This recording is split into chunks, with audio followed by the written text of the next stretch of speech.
ආයිබෝවන් අද අපි කතා කරන්න යන්නේ ගල්කිස්ස පැත්තෙන් වාර්තා වුණු රිය අනතුරක් ගැන ලැබුණු වාර්තාවක් ඇසුරින්.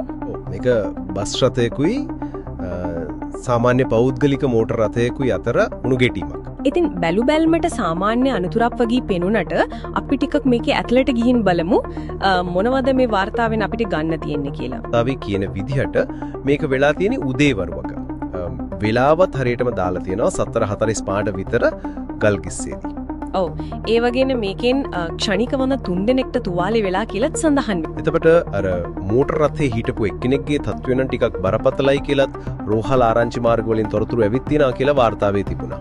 ඔව් ඒ වගේන මේකෙන් ක්ෂණිකවම 3 දෙනෙක්ට තුවාලේ වෙලා කියලාත් සඳහන් වෙනවා. එයාලා කියන්නේ ප්‍රධාන වශයෙන්ම අධික මීදුමක් තිබුණා කියලා ඒ වෙලාවේ. KDJ A9 News Digital pioneers KDJ